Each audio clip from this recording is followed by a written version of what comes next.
Bag of mice by Nick Flynn. The bag of mice एक poem है जो जिंदगी के कम्प्लेक्सिटीज और इनएविटेबिलिटी ऑफ डेथ को रिफ्लेक्ट करती है। इसके अलावा ये ग्रीफ एंड लॉस की कम्प्लेक्सिटीज को एक्सप्लोर करती है, खास तौर पर सुसाइड के थ्रू। निक फ्लिन इस पोइम के राइटर हैं जो कि एक अमेरिकन पोइट हैं जो अपने कन्फेशनल स्टाइल और पर्सनल ट्रॉमा और आइडेंटिटी की एक्सप्लोरेशन के लिए जाने जाते हैं। उनका काम अक्सर फैमिली एडिक्शन और ह्यूमन कंडीशन के थीम पर रोशनी डालता है। इसके अलावा उनकी पोइट्री में family dysfunction, poverty and mental illness जैसे थीम देखने को मिलते हैं। Bag of mice poem writers की मदर की डेथ और फ्लीटिंग नेचर ऑफ लाइफ के गिर्द राइटर्स के कॉम्प्लेक्स इमोशंस को एक्सप्लोर करती है। इसके अलावा फ्लिन की पोइट्री के अंदर हमें incorporate vivid imagery, metaphor, introspective narration देखने को मिलती है। इस पोइम के टाइटल की अगर बात की जाए तो बैग ऑफ माइस एक गैर मुतवक्का और परेशान कुन फीलिंग्स को इवोक करती है जो जिंदगी की अनप्रडिक्टेबिलिटी और एग्जिस्टेंस की वल्नरेबिलिटी को जाहिर करती है। इस पोइम से हमें जिंदगी की टेम्परेरीनेस और अनप्रडिक्टेबिलिटी का पता चलता है जो बैग ऑफ माइस को सिंबलाइज करते हैं। ये पोइम रीडर्स को इनकरेज करती है कि वो रियलिटी ऑफ मोर्टेलिटी को कन्फ्रंट करें। समरी की अगर बात की जाए तो पहले स्टैंजा का स्टार्ट पोइम के आगाज में ड्रीम जैसे मंजर के साथ होता है। स्पीकर को एक ब्राउन पेपर बैग पर लिखा हुआ एक सुसाइड नोट मिलता है जिसमें 6 चौकों के बच्चे थे। बैग खुला हुआ था और ऊपर से नीचे तक धुआं आ रहा था। सेकंड स्टैंजा सिर्फ 3 लाइनों पर मुश्तमिल है। जैसे ही राइटर नोट को ओपन करता है तो वो जलना शुरू हो जाता है और बैग से छोटे छोटे माइस बाहर निकलने लगते हैं। इसमें बैग ऑफ माइस की खूबसूरती का इसे एहसास होता है। जलते हुए खत से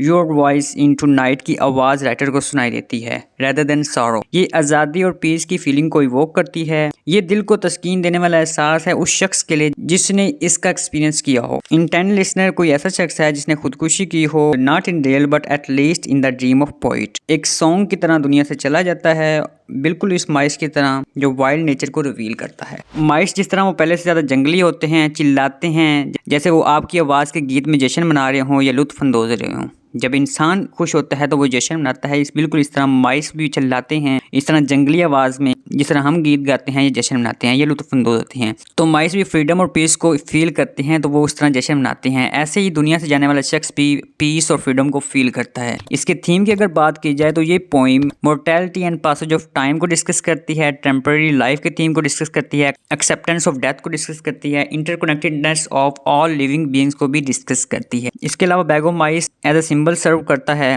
आर्जी जिंदगी और अनप्रडिक्टेबिलिटी ऑफ लाइफ को रिप्रेजेंट करता है। इसके अलावा जो ड्रीम है वो बजाते खुद गैर हकीकी और ऑफन कंफ्यूजिंग नेचर को रिप्रेजेंट करता है। सिंबल्स की बात की जाए अगर तो जो बैग है वो डेड पर्सन की जिंदगी की लिमिटेशंस और बर्डन्स को रिप्रेजेंट करता है। माइस जो है वो बेसिकली एक ट्रैप्ड सोल्स और फीलिंग ऑफ एंग्जाइटी को डिस्कस करती है। इस पोइम के अंदर फायर जो दिखाई गया है वो सुसाइड से एसोसिएटेड तबाही और फ्रीडम को रिप्रेजेंट करती है। सुसाइड नोट एक फाइनल और सीक्रेट पैगाम और the act of its self को रिप्रेजेंट करता है। तो ये कुछ सिंबल्स थे इस पोइम के अंदर जो डिफरेंट मीनिंग्स पोर्ट्रे कर रहे थे। लिटरेरी डिवाइसेस की अगर बात की जाए तो इस पोइम के अंदर हमें इमेजरी देखने को मिलती है। विविड डिस्क्रिप्शन एक स्ट्रॉन्ग सेंस ऑफ इमोशन और एटमॉस्फेयर को क्रिएट करती है, जैसा कि इस पोइम के अंदर brown paper bag smouldering from the top to down, huddled at bottom, burning rich at carbon letter. ये कुछ इमेजरी डिवाइसेस थी जो हमें इस पोइम के अंदर देखने को मिलती है। नेक्स्ट हमारे पास जो लिटरेरी डिवाइसेस है वो है मेटाफर, ड्रीम और उसके एलिमेंट्स और स्पीकर के गम के एक्सपीरियंस मेटाफोर के तौर पर काम करते नजर आते हैं। नेक्स्ट हमारे पास जो लिटरेरी डिवाइस है वो जक्सटापोजिशन। जक्सटापोजिशन का मतलब होता है कॉन्ट्रास्ट। रात के आसमान का सुकून माइस की तेज हरकत और आग की तबाही से कॉन्ट्रास्ट करती है। अगर हम इसकी कंक्लूजन की बात करें तो बैग ऑफ माइस एक गम और नुकसान के बारे में एक मुनफरिद पर्सपेक्टिव पेश करती है। अनसेटलिंग इमेजरी और ड्रीम लाइक क्वालिटी इसे एक मेमोरेबल पॉइंट बनाते हैं जो रीडर्स के डिफिकल्ट इमोशन को कन्फ्रंट करने के लिए कंपेल करते हैं। Overall bag of mice sorrow की कम्प्लेक्सिटीज और टेम्परेरी एग्जिस्टेंस पर पुरजोश मेडिटेशन ऑफर करते हैं जिसमें निक फ्लिन डीपली मूविंग और खुद शनासी पोइट्री को तख्लीक करने में महारत का मुजाहरा करते नजर आते हैं।